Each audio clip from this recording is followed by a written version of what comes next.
Good afternoon to everyone present here with us today. This is Shriyan from IGCP, today's moderator. I would like to welcome all the viewers who have joined our platform for better exchange of knowledge that is going to be shared by your keynote speaker, Doctor, for today's session. With much pleasure and honor, I would like to welcome a very renowned Doctor Professor Pawan Gupta. Sir is Senior Director of Surgical Oncology at Max Super Speciality Hospital, Vaishali, and Parganj, founder of Innovative Care Cancer Care. Now, with the help of Sir and his wonderful insight, we will be taking a close look on today's topic, which is lung cancer versus TB confusion in India. How can a GP avoid diagnostic delay? Now, without any further delay, I would like to welcome Sir at our forum and would like to hand over the session to him. Over to you, sir. Yeah, thank you, Shreyan, and I want to congratulate IGCP for choosing this wonderful topic. Basically, if you look at India, the commonest disease that we see everywhere in the rural, even in the urban, is pulmonary tuberculosis. But because of the so many other things like the pollution, the continuous use of smoking, the so many other factors which I'll be talking about, the pulmonary cancers are also increasing very rapidly. Now, the important aspect that what we see as a surgical oncologist, as an oncologist in our clinic, lot of our time, the pulmonary cancer is missed and the patient actually continues to be treated with the anti-tuberculosis drugs. And the patient comes to us when the patient has already, the disease has increased substantially. That is almost like a T4 lesion, stage 4 lesion where it has metastasized. So this particular topic is crucial because if you look at the whole program, if you look at the presentation of pulmonary tuberculosis versus pulmonary cancer, it can be really missed. And we need to make sure that we do not miss out the pulmonary cancer and continue to give pulmonary tuberculosis medications. So there are certain diagnostics, there are certain clinical features that we should know and which should guide us. Okay, now we need to go towards which type of treatment. So this is something important. So I will quickly go through and this the basics of cancer, the basics of uh, uh, this tuberculosis, so that it becomes very important for our patients as well for the clinicians to diagnose it correctly and refer the patients correctly to the real correct doctors, right? So when we're talking about pulmonary cancer, so let us talk about in a very simple way. So what is pulmonary cancer is that it is the cancer of the lungs, like it is a cancer that is a malignant neoplasm which is originating from the lung tissues. That it can be from the alveolar, it can be from the trachea, right? But it is most common cancers are from the alveolar, and then it can also be from the all the glands which are there in the uh, in the in the lungs, right? So these tumors are divided into two major varieties, that is non-small cell lung cancers and the small cell lung cancers. So non-small cell lung cancers can be adenocarcinoma, it can be squamous cell carcinoma, it can be large cell tumors, and so these are the common problem. So if you look at the cause also, that you will also understand that the most common cause is the smoking, right? So non-small cell lung cancers divided into three categories: adenocarcinoma, squamous cell carcinoma, and large cell carcinoma. And the small cell cancer is a totally a different variety which is arising from the SNSL. So why this difference? Because the treatment is also different. Small cell carcinomas are really very aggressive and they can cause metastasis very fast. They have treatment, they respond very well to chemotherapy as compared to the other drugs, other type of cancer. So that is why it has been divided into two groups. Now, if you're looking at the pulmonary tuberculosis is an infection.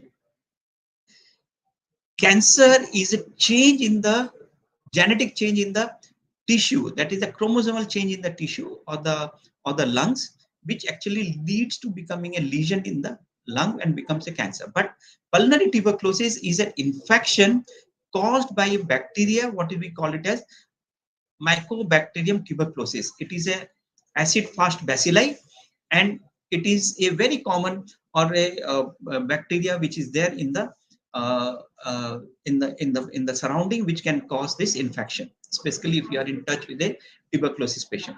So primarily it affects the lung, but it can involve many other organs. Like it can involve the lymph nodes, it can involve the many other organs also in the body.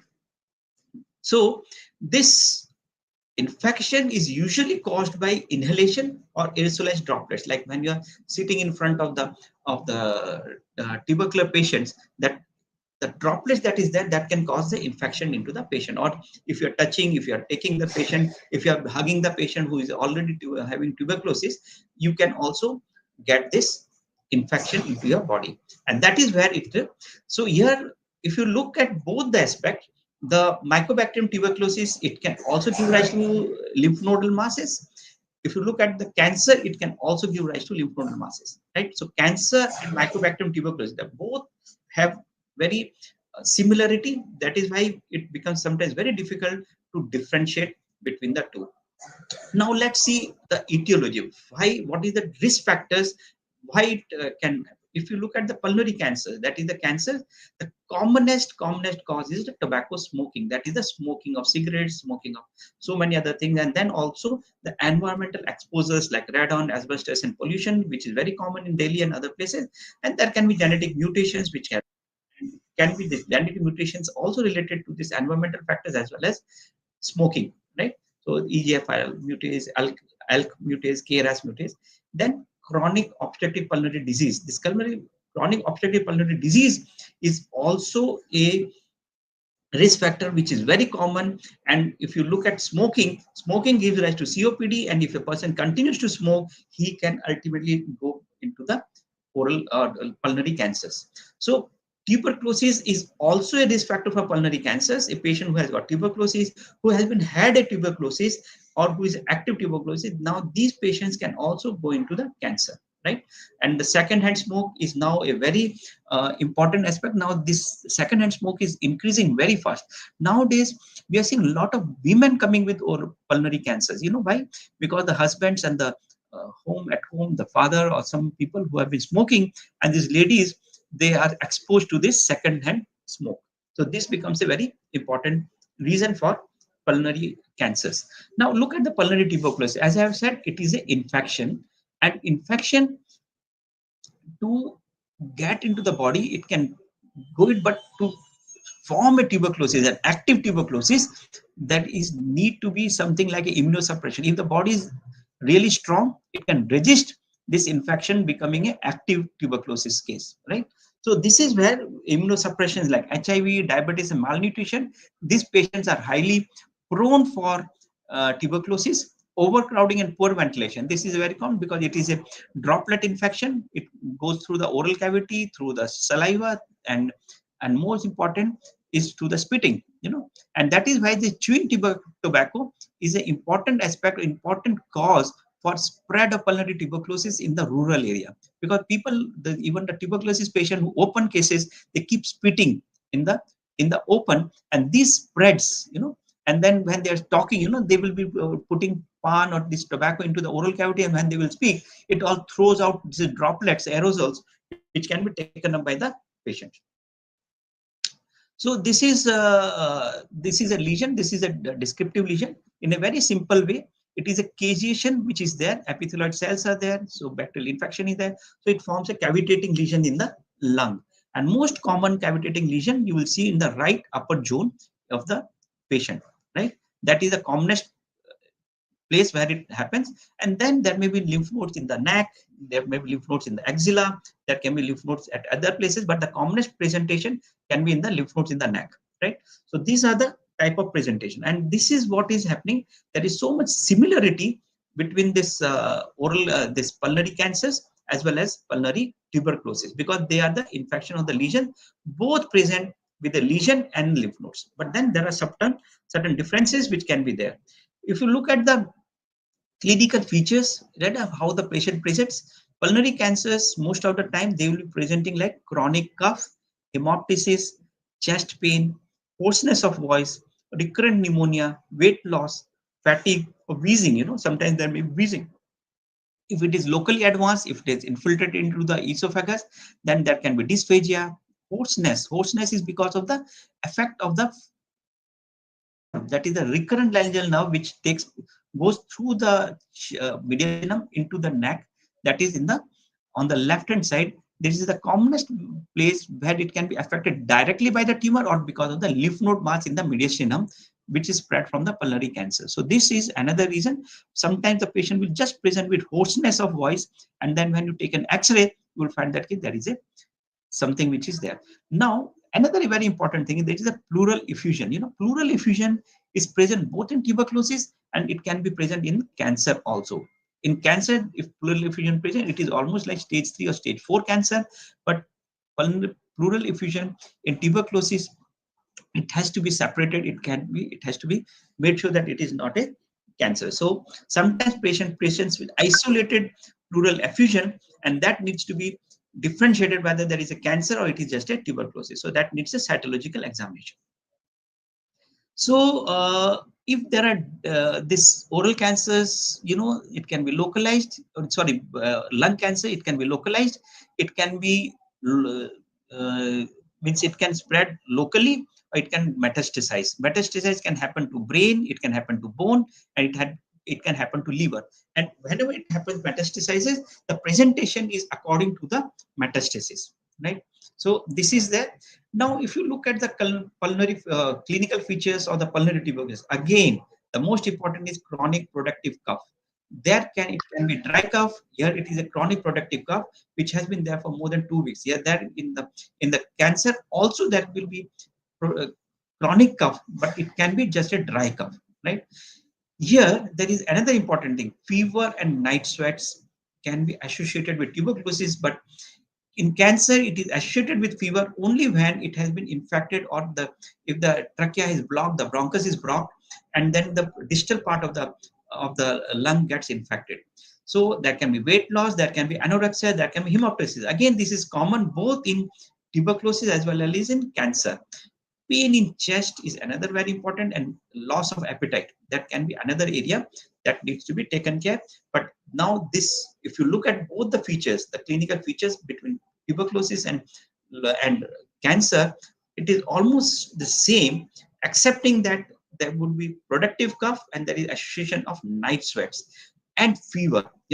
This is very important. So this is the reason the patients of cancer, patients of tuberculosis will present similarly, and we want to be sure that we are not missing out on any one of them, right? So that is how it really works out, and this is where we need to make sure that we are 100% sure that we treat the right disease. So if you look at the symptoms, again, this is just showing in the picturesque form that the pulmonary tuberculosis, that there is a cough, there is structural damage, there is a this tuberculosis can present as a dormant tuberculosis, it can present as miliary tuberculosis. Again, it is basically on X-ray, or it can be done checked on the CT scan, right? So these are the radiological findings which we have just discussing, that pulmonary cancer, solitary pulmonary nodule. So it can present as a single mass in the lung. It can, and most important, it has to be irregular mass. I'll show you a picture about it. Cavitation can be there, hilar lymphadenopathy is there, pleural effusion is also there on the X-ray or in the CT scan. And pulmonary tuberculosis, most commonly, as I had said earlier, the upper lobe infiltrates are there. That is the common. It can be a cavitary lesion. It may not be a cavitary lesion, but nodular opacity, like tree in bud, that is a miliary pattern of the tuberculosis, right? It is a disseminated variety. So this is important. As here you can see, this is a pulmonary cancer. You look at these lesions which are generally in the lower part of the lungs, as compared to the tuberculosis, which would be in the upper aspect of the lung. It is in the apical aspects. That is the commonest. So how do we diagnose? Of course, a chest X-ray is the most important first screening. Then we can do a CT scan and a PET CT for staging, bronchoscopy for biopsy. We can even do a CT guided needle biopsy, or the tumor markers, which we will do from the biopsy to make sure what type of cancer it is, and it will also guide us what type of treatment we need to give to these patients. So just look at this. This is a small cell lung cancer. Very large lymph nodes are there. Most of the time, it is in the and it is encroaching the mediastinum, and it is in the central or the central part of the lungs, right? So this can be treated, and as I said, this can be really bulky. It can be causing mediastinal syndrome, but when you just give a simple treatment with chemoradiation, it all disappears. Small cell lung cancer, if easily, if detected early, it can be controlled to a large extent. However, most of these small cell lung cancers, they spread very fast, and most of the time when we see, they have already spread to the brain and metastasized. So that is another area that we need to make sure. And this is the, just look at these pulmonary cancers. This, if you look at this particular lesion, this you will see like speculated lesions in the right. Just it is, that is an opacity, and there is speculated lesion. In tuberculosis, you will not get this speculated lesions. However, you will get certain bronchial sort of a lesions. So now pulmonary tuberculosis, how do we diagnose? We have to take the sputum for microscopy or AFB. Gene expert, and that is another. Sputum culture is there. That is a gold standard. If you have got the AFB, that is a gold standard. Tuberculin test, we Montus test, we have been doing it. Chest X-ray for supportive evidence, that is there, right? So this is a form of a tuberculosis. You will see this is a miliary tuberculosis. It is a tree bud like lesions, multiple lesions in the right. So these are some of the others, like there is a pleural effusion here, then there are certain lesions. This is a miliary tuberculosis, then there is some spread into the lymph node, then this is a single lesion which is present, cavitary lesions which is there in the apical lesion of the. So just coming very just few slides on treatment, not in details, but just simple. If it is an early stage, surgical resection of pulmonary cancer has to be done. Chemotherapy, radiotherapy, or chemoradiotherapy, that can also be given. Immunotherapy is again nowadays, like patients are coming at the stage 4 disease. We do a certain special tests, and we can do immunotherapy or targeted therapy for these patients. So, and if you look at the pulmonary tuberculosis, yes, almost all of you must be knowing because you are the physician and you see so commonly these patients. But my particular full presentation was that we should not miss out on pulmonary cancers as compared to pulmonary tuberculosis. We should not keep on giving pulmonary treatment for tuberculosis and miss out on cancer, because that would be the really this patient is going to suffer because of that, and he can come up with stage 4 disease, and we would have missed the time when we could have actually treated this patient. So this is the key differences. Pulmonary cancer, that's malignancy. TB is infectious disease. TB often has systemic symptoms, fever and night sweats. Cancer more associated with smoking. Of course, TB is associated more of chewing tobacco. And radiology differs significantly but can overlap. Treatment completely is different. So this is very important that we need to be sure that what type of treatment, and nowadays without a proper documentation of AFB, we do not start a tubercular treatment, right? Because a lot of cases we miss out, and sometimes these patients who present with just isolated lymph node in the neck, again we have, it can be tuberculosis, it can be malignancy, like lymphoma, it can be there as a lymphoma, that's a common, or it can be metastatic node in the neck. So we have to be very sure what it is, and before we start the treatment, it has to be documented. The AFB has to be documented, and if required, if the we have to discuss with the radiological findings with the proper radiologist who understands the whole difference and come to some conclusion. Yes, what type of treatment we need to start for these patients. Any doubt, it is always good to take biopsies or do an FNAC, which can also lead to some guidance to what type of treatment we need to give to this patient. So in conclusion, both conditions may present with cough, hemoptysis, and weight loss, but differ markedly in etiology, diagnostic approach, radiological findings, and management strategies. So early identification is critical to improving outcomes.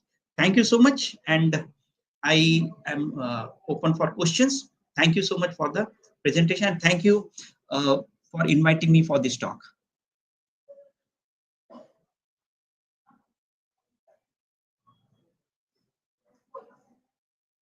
Thank you so much, sir, for this wonderful presentation. We do have some question if you like to take that up. Of course, sure. I'm here. So, the first question is, what are the key clinical differences between lung cancer and pulmonary TB that GP should recognize early? Of course, that is what my one of the slides I had given. And the most important difference is, see, the common features is same, cough and hemoptysis, and weight loss is same in both the conditions. But what is the difference? There may be a fever associated with tuberculosis, right? That is the most important, and that is where we need to make sure that we have got uh, the key difference would be with fever and the type of cough. In cancer, there may be a dry cough. In malignancy, in cancer, it is going to be dry cough, but in tuberculosis, it is going to be productive cough, right? Hemoptysis can be present in both. Weight loss can be present in both. Fever is commonest in tuberculosis, that is low grade fever, which is evening rise of fever. Sweating is another very important factor that we need to make sure. This weight sweating is common in tuberculosis, whereas in sweating does not occur in cancer. One thing that I want to add here, if you are looking at lymphoma, right, there may be this B type symptoms in lymphoma where sweating can also be. Sometimes the patient's presence with the isolated lymph node in the neck, right? Now, this can be uh, means we can actually, it can be tuberculosis, it can be lymphoma, it can be misdiagnosed. A lot of times, a simple, if you take a history of a for a patient with lymphoma, patient will also have fever, weight loss, and sweating. But if you take the diagnosis or symptoms of tuberculosis, again it is the same: weight loss, sweating, and fever, right? So both the factors can be there. So here we depend on a FNAC, right? But again, the type of fever will be different in lymphoma as compared to in tuberculosis. In lymphoma, we have got a pale abstinent type of fever, whereas in tuberculosis, we will have continuous low grade evening rise of temperature. Thank you. Yeah. Thank you, sir. There is another question from our audience. What are the common reason for delaying lung cancer diagnosis in India, especially in patient initially treated for TB? See, it is the miss because the commonest miss is because of the presentation is almost similar. Tuberculosis is very common, and lung cancer can be missed because of the same type of presentation as compared to. So here we need to have a really suspicious in our mind if the patient has got smoking habit. If you see the X-ray, a simple X-ray, which is showing a speculated lesion, speculated lesion mass in the center, right? In the apical, if there is a mass in the apical lesion, it is likely to be tuberculosis. But if it is mass in the mediastinal region, in the hilar lesion, then it is likely to be, or in the lower aspect of the lungs, then it is likely to be malignancy. So we have to have a suspicion, and we have to guide the patient for the different, the right type of treatment or right type of diagnosis, which can be X-ray, it can be CT guided bronchoscopy, where we take a ball, we do certain tests where the gene expert, or we do culture, and we can also take up for the cytology and the biopsy for basically histopathological reporting. Yeah. There is one last question, sir. When should a GP refer a suspected case for specialist evacuation or biopsy to rule out lung malignancy? See, when number one, if there is a confusion, if the patient is, if the GP is not able to diagnose or differentiate between malignancy or tuberculosis, if the patient doesn't have any contact history with the tubercular patients, if the patient is a smoker and the lesion is present in, which I have already described this time, then it is better to refer to the specialist so that we do not miss out on the right diagnosis. We should not delay the referral.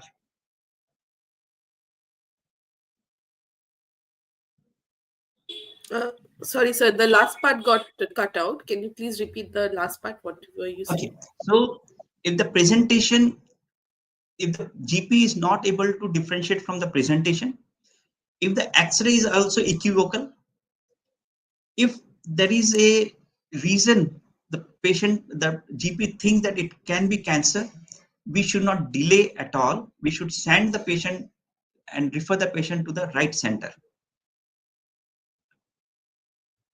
Thank you so much, sir, for answering all our questions. That's all from our audience, sir. It's been a wonderful session, sir, for choosing such complicated and such a vital topic for our audience, sir. It's really wonderfully you have explained this topic to our audience. It's our pleasure to have you here, sir. Before concluding, sir, any take-home message from your end for from our audience? Yeah, so one very important message that I want to give to all the GPs, and this is most important. You see, India is the land where we have got varieties of tobacco.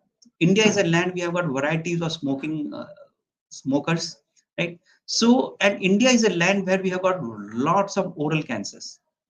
And one, besides pulmonary cancers, I just want to add one specific thing, because oral cancer is an Indian disease. We should have a high suspicion. If you see any patients coming to your clinic who has a history of who has a history of tobacco, please examine the oral cavity also, because we want to pick up cancers at the earliest.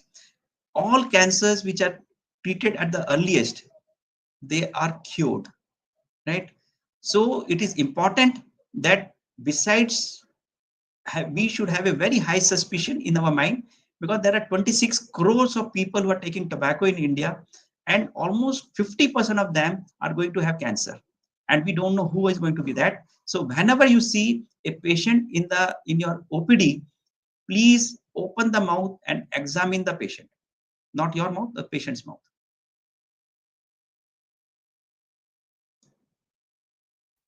Thank you, sir. Thank you so much for joining us today. It's a pleasure to have you here, sir. Thank you so much. One last message I want to also give. Sure, sir. uh,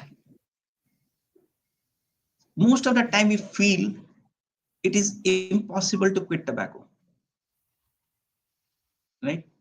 There are medications available now, there are specialists available now who can help, who can guide, who can give you prescribed medicines by which it can be easily, the tobacco can be quit, the cravings, the withdrawal symptoms can be managed. So it is important that all the patients, whoever has got smoking or tobacco habit, should be guided properly for quitting tobacco. Thank Thank you, you so sir. much. Thank you so much. Thank you, Thank Shreyan. you. And it was a pleasure talking to your audience. And I'm sure the GPs who are listening, the other doctors who are listening to me, it will really help in their practice. And I hope the patients will ultimately benefit from this talk. Thank you so Thank you. much. Thank you, sir. Thank you so much.